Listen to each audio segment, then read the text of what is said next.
జగన్ నోట్లోంచి రాకూడని పదం. జగన్ హయాంలో అమ్మిందంతా కల్తీ సరుకే. మద్యం అమ్మకాలతో జనాన్ని పీల్చి పిప్పి చేసింది జగనే. మద్యం గురించి మాట్లాడే అర్హత కోల్పోయిన జగన్. Short memory loss.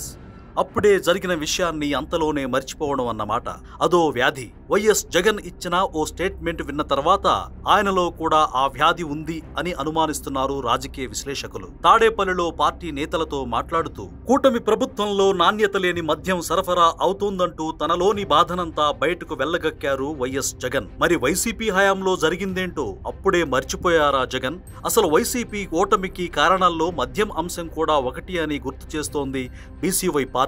పిచ్చి పిచ్చి బ్రాండ్లు పెట్టి ఏమాత్రం నాణ్యత లేని మద్యం అమ్మి పైగా ముట్టుకుంటే షాక్ కొట్టేలా రేట్లు పెంచి ఎక్కడ లేని దందా చేసిందే గత జగన్ ప్రభుత్వం. తమ హయాంలో ప్రభుత్వమే మద్యం అమ్మకాలు చేపట్టింది అని ఘనంగా చెప్పుకుంటున్నారు. కానీ స్కూళ్లలో పాఠాలు చెప్పాల్సిన టీచర్లను పెట్టి మరీ మద్యం అమ్మించిన విషయం మర్చిపోయారా జగన్ అని నిలదీస్తోంది బీసీవై పార్టీ. గత జగన్ ప్రభుత్వంలో పరిమిత వేళ్లలోనే మద్యం అమ్మకాలు జరిగాయట.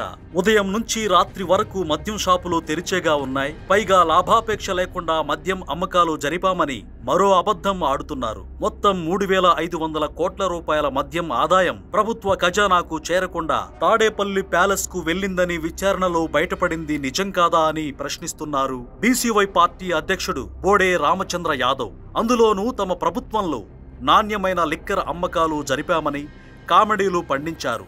నాణ్యమైన లిక్కర్ దొరకనందుకే ఎంతో మంది ప్రాణాలు కోల్పోయారని రిపోర్ట్స్ చెబుతున్నాయి. దేశంలో మొత్తం అమ్ముడవుతున్న బ్రాండ్లు ఒక్క ఏపీలో మాత్రమే కనిపించకుండా పోయాయంటే అది జగన్ ప్రభుత్వంలో కాదా అని ప్రశ్నిస్తోంది భారత చైతన్య యువజన పార్టీ. అసలు మద్యం, నాణ్యమైన మద్యం, కల్తీ మద్యం ఇలాంటి పదాలు జగన్ నోటి నుంచి రాకపోవడమే మంచిది. అనవసరంగా మందుబాబులకు కోపం తెప్పించినట్టు అవుతుంది.